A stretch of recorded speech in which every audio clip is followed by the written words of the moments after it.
ఆమె మా చుట్టాల అమ్మాయి. అనుకోకుండా ఒకరోజు ఒక యాక్సిడెంట్లో ఆ అమ్మాయి తల్లిదండ్రులు ఇద్దరూ చనిపోయారు. ఇక తనకంటూ ఎవరూ లేరు ఆ ఇంట్లో. ఒక్కతే ఎలా ఉంటుంది అని అందరూ ఆలోచన చేసి ఆ అమ్మాయికి దగ్గర బంధువులు మీరే కాబట్టి ఆ అమ్మాయిని మీ దగ్గరే ఉంచుకోండి అని సలహా ఇచ్చారు. దాంతో మా అమ్మా నాన్న సంధ్యను మా ఇంటికి తీసుకువచ్చారు. ఆ అమ్మాయి అప్పుడు ఎంతో బాధతో ఉంది. ఆ అమ్మాయి పరిస్థితికి మా అందరికీ ఎంతో బాధ కలిగింది. 2, 3 రోజులు అలాగే గడిచిపోయాయి. ఆ అమ్మాయి మా అమ్మకు ఇంట్లో పనుల్లో సహాయం చేస్తూ ఉండేది. అలా ఓ 15 రోజులు గడిచాయి. అంతే. అప్పుడు నేను ఒక అనుకోని దృశ్యాన్ని ఆ రోజు నుంచి మా ఇంట్లో చూడడం మొదలుపెట్టాను. ఇంట్లో మా అమ్మ అంతకుముందు ఎంతో పని చేస్తూ ఉండేది. దానితో పాటు మా అమ్మకు సహాయంగా మా అక్క మరియు మా చెల్లెలు సహాయం చేసేవారు. కానీ అదేం విచిత్రమో, ఆ రోజు నుండి ఆ ముగ్గురు తమ పనులన్నీ సంధ్య ఒక్కదానికే అప్పచెప్పారు.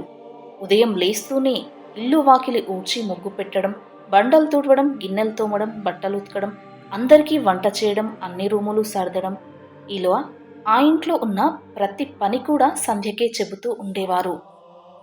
అన్ని పనులు ఆ అమ్మాయి ఒక్కతే చేయలేకపోతూ ఉండేది. అది నేను గమనించాను. ఓ మహారాణి, ఉదయం 6 గంటలు అవుతోంది. ఇంకా పడుకున్నావేంటి? 3 పూటలా నీకు తిండి పెట్టడానికి ఇది ఏమీ అనాథాశ్రమం కాదు. లే, లేచి పని చెయ్యి. అమ్మాయి కాలేజ్కి వెళ్ళాలి. లంచ్, టిఫిన్ రెండూ రెడీ అవ్వాలి. ఎప్పుడు చేస్తావు ఆ పనులన్నీ? అంటూ అరిచింది మా అమ్మ. దాంతో ఒక్క ఉదుటున అదిరిపడింది సంధ్య. వెంటనే లేచి వచ్చి తన పనులన్నీ చేసుకుంటుంది. కానీ మా అమ్మ టీ తాగుతూ పేపర్ చదువుతూ కూర్చుంది. మా అక్క వారంలో 3 రోజులు మా ఇంట్లోనే ఉంటుంది. తన అత్తగారిల్లు మా ఇంటికి దగ్గరలోనే ఉంటుంది. మా బావగారు కెనడాలో జాబ్ చేస్తూ ఉంటారు. దాంతో మా అక్క అస్తమానం మా ఇంట్లో ఎక్కువగా ఉంటూ ఉంటుంది. కానీ ఇంట్లో ఏ ఒక్క పని చెయ్యదు. తన పిల్లలకు ఒక గ్లాసు మంచినీళ్లు కూడా తను అందివ్వదు. అది కూడా సంధ్యనే ఇవ్వాలి. ఇక్కడ ఉన్న వస్తువును తీసి అక్కడ అస్సలు పెట్టదు ఆమె. ఇక మా చెల్లి సంధ్య వచ్చినప్పటి నుంచి ఏ ఒక్క పని చేయడం లేదు. ఆమె ఇంట్లోకి వచ్చినప్పుడు కాస్త ఆరోగ్యంగా ఉండేది. కానీ కాస్త కూడా తీరిక లేకుండా ఉదయం నుంచి సాయంత్రం వరకు మా ఇంట్లో వాళ్ళు ఏదో ఒక పనులు ఆమెకు చెబుతూ ఉండడంతో ఆ పనులన్నీ అలవాటు లేక తాను చేయలేక ఇప్పుడు ఎంతో అనారోగ్యంగా తయారైంది ఆమె. ఆమెను చూస్తే నాకు చాలా బాధ అనిపించింది. సంధ్య, ఎక్కడ చచ్చావే? వర్షం పడేలా ఉంది. పొద్దున ఆరేసిన బట్టలు తీసుకురావా అంటూ అమ్మ అరుస్తూ ఉంది టీవీ చూస్తూ. మా చెల్లి మా అక్క సోఫాపై టీవీ చూస్తూ కూర్చున్నారు. వంటింట్లో గిన్నెలు తోముతున్న సంధ్య ఒక్క ఉదుటున చేతులు కడుక్కొని పరిగెత్తుకుంటూ పైకి వెళ్లి బట్టలు తీసుకువచ్చింది. అదంతా చూసి నాకు చాలా బాధ అనిపించింది. అప్పుడే అన్నాను, ఏంటమ్మా ఇది? ఆ అమ్మాయి గిన్నెలు తోముతోంది కదా, మీరు ముగ్గురు ఊరికే కూర్చున్నారు కదా, ఎవరో ఒకరు పైకి వెళ్లి బట్టలు తీసుకురావచ్చు కదా అన్నాను. అంతే. ఆ ముగ్గురు నా వైపు కోపంగా చూశారు. నీకేంటి అంత దయ ఆమెపై? ఆ పనులు చేస్తే ఆమె ఏమీ అరిగిపోదు. ముప్పూటలా తిండి పెట్టడం లేదా? నువ్వు ఆమెకేం సపోర్ట్ చేయాల్సిన అవసరం లేదు అన్నారు. దాంతో నేను మౌనంగా ఉండిపోయాను. రోజు ఉదయం మా చెల్లి కాలేజీకి వెళ్తున్నప్పుడు ఎంతో బాధగా చూస్తూ ఉండేది సంధ్య. అప్పుడు నేను అడిగాను, ఎందుకలా బాధపడుతూ ఉన్నావు అని. అప్పుడు సంధ్య చెప్పింది, ఏమీ లేదు. నాకు మా అమ్మా నాన్న గుర్తుకు వచ్చారు. వాళ్ళు ఉన్నప్పుడు నేను కూడా కాలేజీకి వెళ్ళి చదువుతూ ఉండేదాన్ని. కానీ వాళ్ళు అర్ధాంతరంగా నన్ను వదిలేసి వెళ్ళిపోయారు. ఇప్పుడు నా చదువు మధ్యలోనే ఆగిపోయింది. కానీ నాకు నా చదువంటే చాలా ఇష్టం అని చెప్తూ కళ్ళు తుడుచుకుంటూ లోపలికి వెళ్ళిపోయింది. అది చూసి నాకు బాధ అనిపించింది. నిజమే కదా, ఆ అమ్మాయికి చదువుకోవాలని ఉండి ఉంటుంది. కానీ ఇంట్లో వీళ్ళు ఈ పనులు చెబుతున్నారు. నేను వెంటనే నాన్నతో మాట్లాడతాను. తనని కూడా చెల్లెలతో పాటు కాలేజ్కి పంపించమని అనుకుని వెళ్ళి నాన్నకు చెప్పాను. తనని కూడా కాలేజీలో జాయిన్ చేయమని. అప్పుడే అక్కడికి వచ్చిన అమ్మ నాపై అరవసాగింది. ఆమెకు ఇంట్లో ఉంచుకొని తిండి పెట్టడమే చాలా గొప్ప.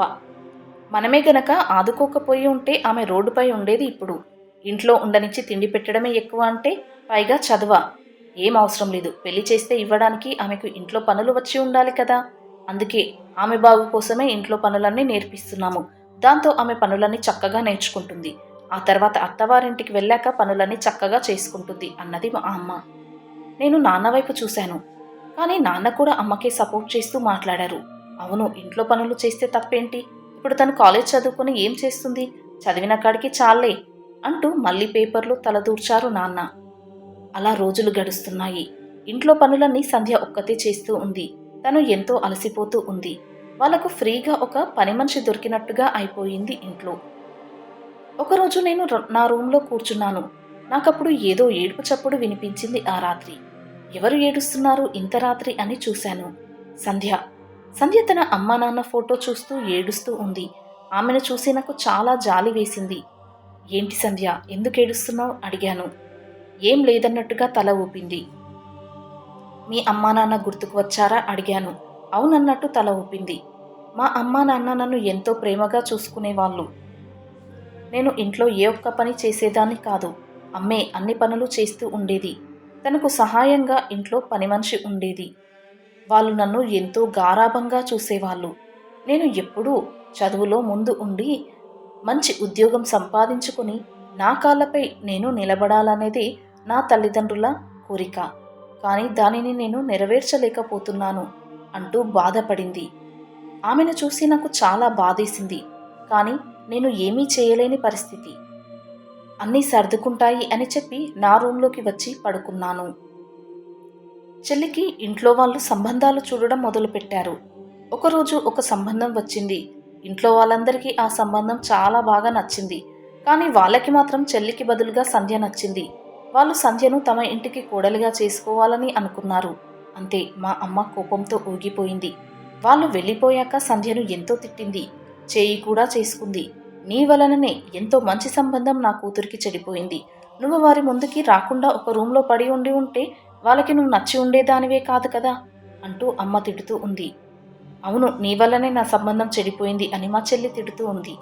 అక్క నాన్న కూడా అందుకు సపోర్ట్ చేస్తున్నారు. ఆ మాటలు విని నాకు చాలా కోపం వచ్చింది. వెంటనే నేను అన్నాను, అమ్మా ఇక తనని తిట్టడం ఆపండి. అసలు ఇందులో తన తప్పేముంది? నువ్వే కదా చెప్పావు వాళ్ళందరికీ స్నాక్స్ తీసుకొచ్చి ఇవ్వు అని. తనకి నువ్వు చెప్పినట్టుగానే సంధ్య స్నాక్స్ తీసుకొచ్చి వాళ్ళకి ఇచ్చి రూంలోకి వెళ్ళిపోయింది. దీంట్లో సంధ్య తప్పేముందని మీరందరూ ఆమెపై ఇలా కోప్పడుతున్నారు అన్నాను. దాంతో అందరూ కలిసి నాపై కోప్పడ్డారు. నువ్వేంటి ఆమెకు అంత సపోర్ట్ అంటూ నాపై విరుచుకుపడ్డారు. సంధ్య ఎంతో ఏడుస్తూ తన రూంలోకి వెళ్ళిపోయింది. ఒకరోజు సంధ్య రోజు లేచే సమయానికి లేవకుండా అలాగే పడుకుండిపోయింది. దాంతో మా అమ్మకి చాలా కోపం వచ్చింది. ఓ మహారాణి, ఇంకా ఎంతసేపు పడుకుంటావు? లేచే టైం అవ్వలేదా అంటూ తిట్ల దండకం మొదలుపెట్టింది. అయినా కూడా సంధ్య లేవకపోవడంతో అమ్మ కోపంగా సంధ్య దగ్గరికి వెళ్ళింది. సంధ్యకు బాగా జ్వరం వచ్చింది. దాంతో అమ్మ ఆమెకు కాస్త టీ మరియు ఒక టాబ్లెట్ ఇచ్చింది. ఇది వేసుకో, జ్వరం ఇట్టే తగ్గిపోతుంది అని చెప్పింది. అమ్మ ఎంత ప్రేమ చూపిస్తుంది అనుకున్నాను. కానీ అప్పుడే అమ్మ అన్నది, కాస్త ఈ జ్వరానికే ఇంతలా పడుకుంటే ఎలా? ఇంట్లో పనులన్నీ ఎవరు చేస్తారు?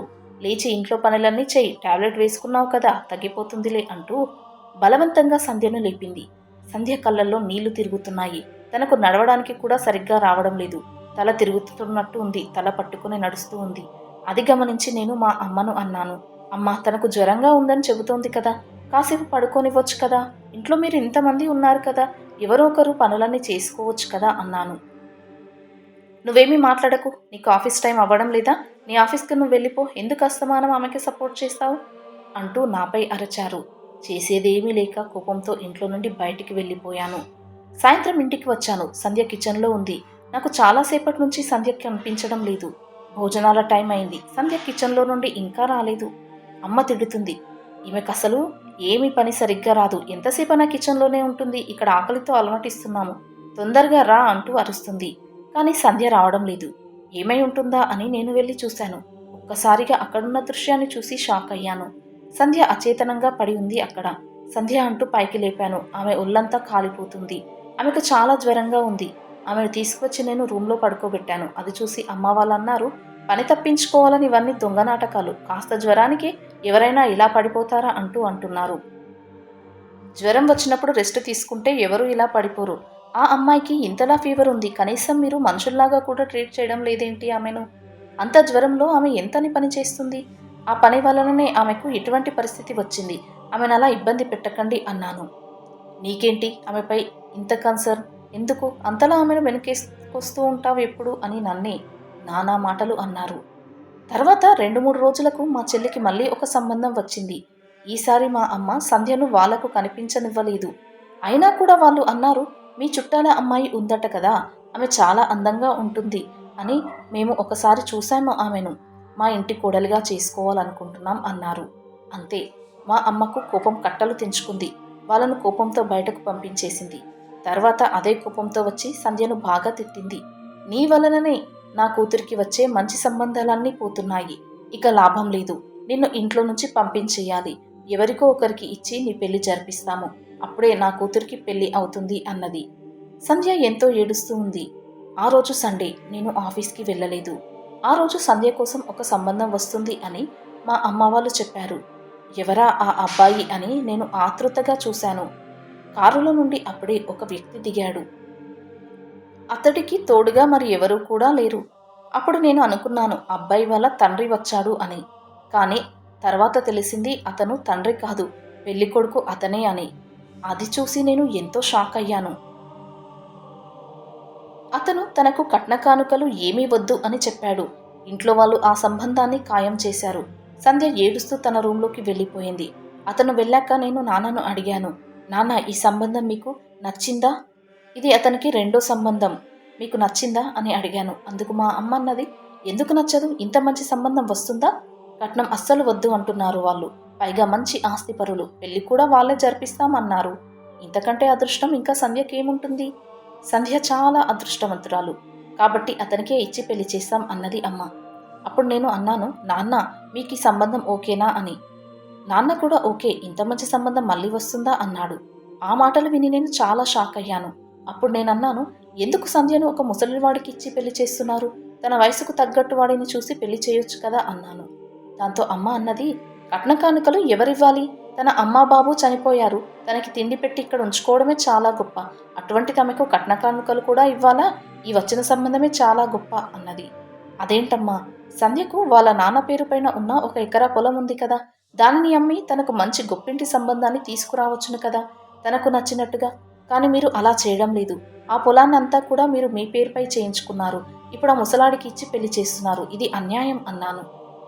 ఏది న్యాయమో అన్యాయమో మాకు తెలుసు. ఇన్నాళ్లుగా ఆమెను ఇక్కడ ఉంచుకుంటున్నాం. ఆమెకు తిండికి బట్టలకి డబ్బులు ఖర్చవడం లేదా? అందుకే ఆ పొలాన్ని తీసుకున్నాం అన్నది అమ్మ. తను ఒక జీతం లేని పని మనిషిగా మన దగ్గర పడి ఉంది. ఒకరి పట్ల మరీ ఇంత దారుణంగా అన్యాయంగా ప్రవర్తించడం మనకే మంచిది కాదు అన్నాను బాధతో. ఈ మధ్య చూస్తూ ఉన్నాం, మాటిమాటికి నువ్వు ఆ అమ్మాయికి సపోర్ట్ చేస్తూ ఉంటావు. ఇంట్లో మా ఎవరికీ లేని ప్రేమ నీ ఒక్కరికే ఉందా? నోరు మూసుకొని లోపలికి వెళ్ళు. ఈ విషయాలపై మాట్లాడడం ఇక అనవసరం అన్నారు వాళ్ళు. కోపంగా లోపలికి వెళ్ళాను నేను. ఆ రోజు రాత్రి నాకు ఎందుకో నిద్ర పట్టడం లేదు. నాకు మళ్ళీ ఏడుపు చప్పుడు వినిపించింది. అది సంధ్యదే అని అర్థమైంది. దగ్గరికి వెళ్ళాను. బాధగా ఉందా అడిగాను. నా కోసం నువ్వు ఎందుకు మీ అమ్మ వాళ్ళతో గొడవ పెట్టుకుంటావు? నా తలరాత ఇంతేనేమో. మా అమ్మా నాన్న బ్రతికి ఉంటే నా జీవితం మరోలా ఉండేది. కానీ ఇప్పుడు నాకు నా జీవితంపై ఎటువంటి ఆశ లేదు అంటూ ఏడ్చింది. అది చూసి నేను ఆమెను ఎలా ఓదార్చాలో నాకు అస్సలు అర్థం కాలేదు. మౌనంగా నా రూంలోకి వచ్చి పడుకున్నాను. ఆ రాత్రంతా ఆలోచించాను. మరునాడు ఉదయం ఒక నిర్ణయానికి వచ్చాను. ఆ నిర్ణయాన్ని మా ఇంట్లో వాళ్ళకు తెలియజేశాను. నేను సంధ్యను పెళ్లి చేసుకోవాలి అనుకుంటున్నాను అని. అప్పుడు మా ఇంట్లో వాళ్ళందరూ షాక్ అయ్యారు. నీకేమైనా పిచ్చి పట్టిందా? నీకేంటి ఆ అనాథ అమ్మాయిని పెళ్లి చేసుకోవాల్సిన అవసరం? నీకు ఇంతకంటే ఎంతో అందమైన అమ్మాయిలు, ఎంతో కట్నం ఇచ్చి ఆస్తిపరులైన చదువుకున్న అమ్మాయిలు ఎంతో మంది లైన్లో క్యూ కడతారు. అటువంటిది ఆఫ్టర్ ఆల్ ఈ అమ్మాయిని పెళ్లి చేసుకుంటావంటి అన్నారు. అప్పుడు నేను ఖరాఖండిగా చెప్పాను, లేదు, నాకు సంధ్య అంటే చాలా ఇష్టం. నేను ఆమెను తప్ప మరి ఇంకెవ్వరిని పెళ్లి చేసుకోను అని మొండి పట్టుదలగా చెప్పడంతో వారిక చేసేదేమీ లేక ఒప్పుకున్నారు. వాళ్ళందరికీ ఒకంత సంతోషం ఏంటంటే, తమను కాలు కింద పెట్టనీయకుండా పనిచేసే జీతం లేని పని మనిషిలాగా ఒక కోడలు తమ ఇంట్లోకి పర్మనెంట్గా వచ్చి ఉంటుంది అని ఒకంత సంతోషంగా ఉంది వాళ్ళకి. అందుకే వాళ్ళు పెళ్లికి సంతోషంగా ఒప్పుకున్నారు. ఆ విషయం తెలిసి సంధ్య ఎంతో అప్సెట్ అయింది. అందుకు గల కారణం ఏంటి అడిగాను. అప్పుడు సంధ్య చెప్పింది, బావా, ఎందుకలా చేశావు? నువ్వు నాపై జాలి చూపిస్తున్నావా అని. లేదు, నాకు నీపై జాలి లేదు. నీ మంచి మనసు అంటే నాకు చాలా ఇష్టం. అందుకే నేను పెళ్లి చేసుకోవాలి అనుకుంటున్నాను అన్నాను. మా పెళ్లి జరిగింది. సంధ్యకు ఎప్పటిలాగానే పనులు ఉంటూ ఉన్నాయి. ఆమెకు వాటి నుంచి విముక్తిని కలిగించాలి అని అనుకున్నాను నేను. అందుకే నేను సిటీకి ట్రాన్స్ఫర్ చేయించుకున్నాను. అదే విషయాన్ని మా ఇంట్లో చెప్పాను. అందుకు వాళ్ళన్నారు, చాలా సంతోషం, నీకు ప్రమోషన్ వచ్చింది, నువ్వు ట్రాన్స్ఫర్ అయ్యావు, మరేం పర్వాలేదు, వెళ్ళిరా అన్నారు. వారానికి ఒకసారి వస్తూ ఉండు అన్నారు. అప్పుడు నేనన్నాను, వారానికి ఒకసారి రావడం కుదరదమ్మా అనడంతో, సరే, నెలకొకసారి రా అన్నది అమ్మ. అమ్మ, పనుల్లో బిజీగా ఉంటాను. నేను పనులపై అప్పుడప్పుడు టూర్స్కి వెళ్లాల్సి వస్తూ ఉంటుంది. కాబట్టి నెలకొకసారి కూడా రాలేను అన్నాను. మరేం పర్వాలేదు బాబు, నీకు ఎప్పుడు వీలైతే అప్పుడే రా, నీ భార్యను మేము కంటికి రెప్పలాగా ఇక్కడే చూసుకుంటూ ఉంటాము. నువ్వు నీ జాబ్ గురించి ఏం టెన్షన్ పడకుండా నీ పని నువ్వు చూసుకో. నీకు వీలున్నప్పుడే నీ భార్యను మమ్మల్ని కలవడానికి రా అన్నారు వాళ్ళు చాలా సింపుల్గా. అప్పుడు నేనన్నాను, లేదమ్మా, నేను నా భార్యను ఇక్కడ ఉంచాలి అనుకోవడం లేదు. నేనెక్కడ ఉంటే అక్కడే నా భార్య కూడా ఉంటుంది. కాబట్టి నా భార్యను నేను నా వెంట తీసుకువెళ్ళాలి అనుకుంటున్నాను అన్నాను. అంతే. నా నుంచి ఊహించని ఆ సమాధానానికి వాళ్ళంతా కూడా నోరెళ్లబెట్టారు. ఏంటి, నీ భార్యనిక్కడి నుంచి తీసుకువెళ్తావా?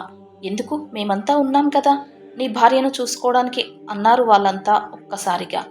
అప్పుడు నేనన్నాను, తనని చూసుకోవడానికి మీరందరూ ఉన్నారు, కానీ నన్ను చూసుకోవడానికి అక్కడ ఎవరు ఉంటారు? ఇక్కడ ఉంటే నువ్వు అన్నం వండి పెట్టేదానివి, కానీ అక్కడ హైదరాబాద్లో నాకు ఎవరు వంట వండి పెడతారు? నాకు అక్కడ సహాయంగా ఒకరు కావాలి కదా అన్నాను. అప్పుడు వాళ్ళు అన్నారు, తమ ఇంట్లో నుంచి పనిచేసే ఒక మిషన్ ఎక్కడ వెళ్ళిపోతుందో అన్న భావనతో నువ్వు అక్కడ ఒక పని మనిషిని పెట్టుకో అన్నారు. ఇక వాళ్ళు ఎంత చెప్పినా మారరు అని నాకు అర్థమైంది. నా భార్యను నా వెంట పంపించడానికి వాళ్లకు అస్సలు మనసొప్పడం లేదు అని అర్థమైంది. అప్పుడు నేను ఖరాఖండిగా చెప్పాను, లేదు, నా భార్య నాతో పాటే వస్తుంది, ఇక్కడ తను ఉండదు, నేను వచ్చినప్పుడే ఇక్కడికి వస్తుంది. సంధ్య, నీ బట్టలన్నీ సర్దుకో, ఇప్పుడే మన ప్రయాణం, బయలుదేరాలి వెంటనే అని చెప్పాను. మేమిద్దరం బయలుదేరుతున్నాం. మా ఇంట్లో వాళ్ళంతా నన్ను ఎంతో తిడుతూ ఉన్నారు. అయినా కూడా వాళ్ళ మాటలు ఏవీ పట్టించుకోకుండా నేను సంధ్యకు ఆ ఇంటి నుంచి విముక్తిని ప్రసాదించాలి అనుకున్నాను. అందుకే అక్కడి నుండి నాతో పాటు సిటీకి తీసుకువచ్చేశాను. అప్పుడు సంధ్య కళ్ళల్లో ఆనంద బాష్పాలు వస్తున్నాయి. నేను తనని మరునాడు ఉదయం కాలేజీలో తన చదువు కోసమై జాయిన్ చేశాను. ఊహించని ఆ పరిణామానికి సంధ్య ఎంతో సంతోషించింది. తన కళ్ళ వెంట నీళ్లు కారుతున్నాయి.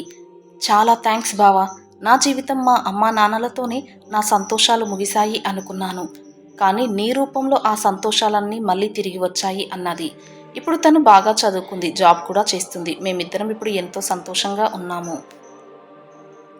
ఫ్రెండ్స్, ఈ వీడియో గనక మీకు నచ్చినట్లయితే ప్లీజ్ లైక్ చేసి సబ్స్క్రైబ్ చేసుకోండి. Thanks for watching.